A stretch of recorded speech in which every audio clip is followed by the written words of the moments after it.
ఇప్పుడు నేను 1980లో నా ఎండీ అయిపోయిందండి. అంటే అప్పుడు ఇంటర్నల్ మెడిసిన్ అనేవాళ్ళం. చాలామంది ఎండీకే ఆపేసేవాళ్ళు. ఫిజిషియన్స్‌గా ప్రాక్టీస్ చేసేవాళ్ళు. అదేవిధంగా అయిన తర్వాత కార్డియాలజీ గానీ, నెఫ్రాలజీ, న్యూరాలజీ అంటే ఈ పెద్ద స్పెషాలిటీస్ తీసుకున్నాను. గ్యాస్ట్రోంటాలజీ ఇంకా డెవలప్ కాలేదప్పుడు. గానీ 1982లో నాకు అప్పుడు అనిపిచ్చింది, మన దేశంలో చూస్తే గ్యాస్ట్రోఇంటెస్టైనల్ ప్రాబ్లమ్స్ సుమారు 30% పాపులేషన్‌లో ఉంది. అప్పటికే. అప్పటికే కార్డియాక్ 10% ఉండొచ్చు.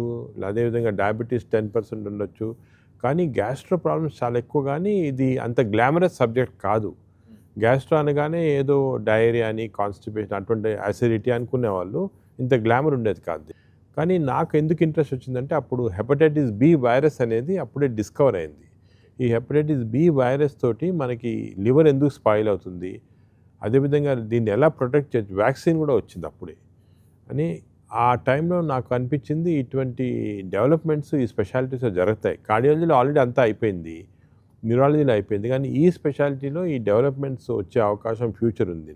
ఆ సేమ్ టైము ఈ హెపటైటిస్ బి కనుక్కున్న డాక్టర్ బ్లూంబర్గ్ ఆయన పేరు. ఆయన నేను చెన్నైలో ఎండీ చేశాను. ఆ చెన్నైలో చేసినప్పుడు ఆయన విజిట్ చేశాడు. ఆయన చూసి నేను చాలా ఇన్స్పైర్ అయ్యాను.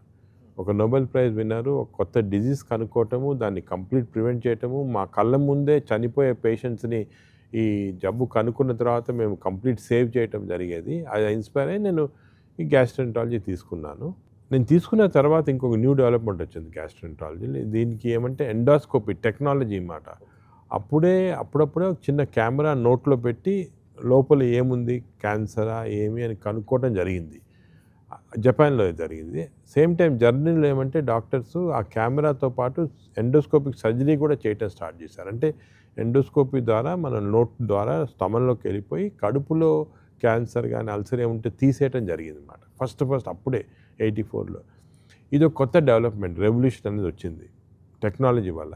ఈ 2 డెవలప్మెంట్స్ నేను చూస్తా నాకు తెలిసిపోయింది గ్యాస్ట్రోఎంట్రాలజీ సబ్జెక్ట్ అనేది వాస్ట్ స్కోప్ ఉంది. ఒకటి, పాపులేషన్ చాలా లార్జ్ పాపులేషన్‌లో ఈ జబ్బులున్నాయి.